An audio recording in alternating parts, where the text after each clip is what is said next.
Hola, yo me llamo Iciar y mi signo es este. Mi historia...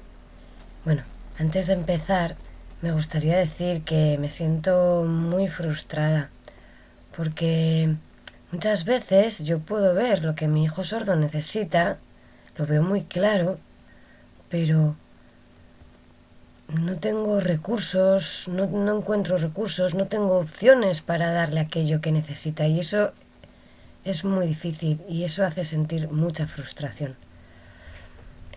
Esta historia empieza, bueno, cuando ahora él tiene 4 años, pero nosotros nos dimos cuenta cuando tenía 15 meses, empezamos a darnos cuenta que él era sordo. Antes él no tenía ningún tipo de lengua ni de lenguaje, porque pensábamos que era oyente. Entonces cuando nos dimos cuenta empezamos, mi pareja y yo nos quedamos al principio en blanco, muy confusos, no entendíamos nada, sentíamos miedo, porque no sabíamos nada del tema de las personas sordas, no conocíamos nada, no teníamos ni idea, solo mucho miedo, desconocimiento, prejuicios y todo eso. Entonces al principio, bueno, fuimos a la asociación de familias con hijos sordos, pues a preguntar las dudas del tipo, oye, mi hijo hablará, ¿cuándo empieza a hablar?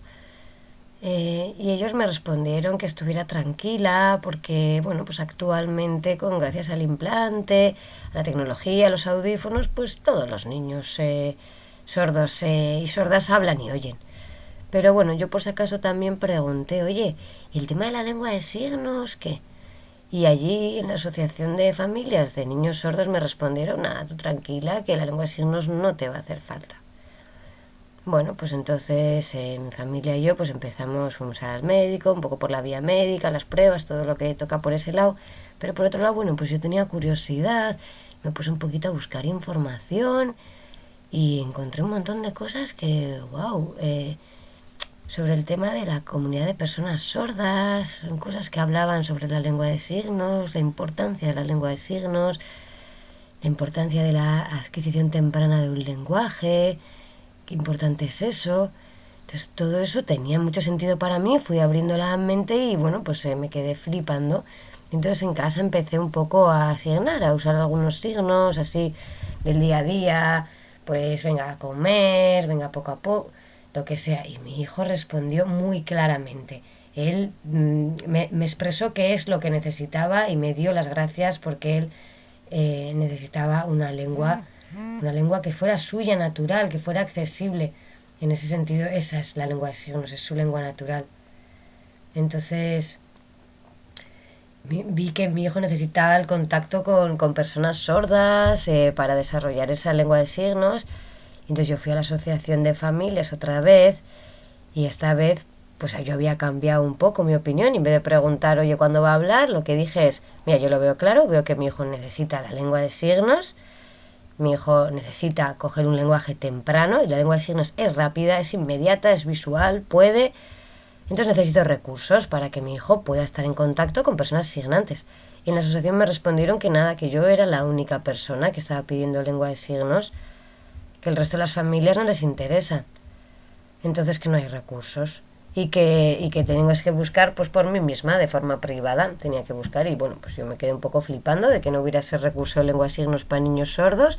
Entonces empecé los cursos a aprender lengua de signos. También empezamos a coger contacto con personas sordas, pero fue una cosa que tuvimos que buscar por nuestros medios, con mucho trabajo y mucho esfuerzo, ¿no? Porque no existía nada.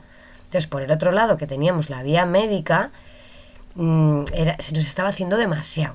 Entonces nosotros le pedimos al médico que necesitábamos, porque veíamos muy claro el tema de la lengua de signos y necesitábamos que desarrollara una lengua para asegurar su desarrollo cognitivo, para que pudiera pensar, y entonces queríamos ese camino sí o sí. Entonces queríamos por el momento, pedimos parar el tema del implante, porque no nos daba el tiempo pues para hacer todo. Entonces queríamos, aunque sea, esperar un año para que mi hijo adquiriera bien una primera lengua que le asegurara su desarrollo y después en el futuro nos planteábamos el tema del implante. Pero el médico se enfadó mucho ante nuestra decisión, no estaba de acuerdo. Entonces dijo que si nosotros no elegíamos el implante, nos iban a obligar. Al final resulta que el implante no era una decisión de las familias, sino pues algo obligatorio. Entonces avisó a la fiscalía y la fiscalía nos envió una carta diciendo que había un juicio. Lo que pretendían era coger a mi hijo, sacarlo de su casa familiar y llevarlo a una casa acogida o a un centro tutelado para acompañarle en la operación, en la implantación y después en la posterior rehabilitación, que pueden ser años. Para mi familia fue una situación verdaderamente estresante y muy dura. Bueno, y gracias al apoyo de las asociaciones de personas sordas, de la CENSE, de algunos logopedas, lingüistas, pues gracias a eso, ese apoyo y hacer informes, conseguimos ganar el juicio y defender nuestra posición. Pero fue una situación muy dura cuando la médico ya conocía qué es lo que queríamos hacer. Me parece que la Asociación de Familias de Niños Sordos dice que las familias pueden elegir libres o que deben elegir libres y como se ofrecieran todas las opciones y todos los recursos y las familias eligieran, pero a mí me parece que no, que falta información, que no hay información real sobre el beneficio de la lengua de signos, solo se informa sobre el tema de las prótesis auditivas y que además cuando, como en el caso de mi familia, elegimos el caso de la lengua de signos, no hay recursos, está muy difícil, es muy duro, hay muchísimas barreras. En cambio en el otro camino sí puedes estar acompañada, te animan, te fomentan. Pero a mí me parece que, bueno, que se ve muy clara la situación y que es preocupante.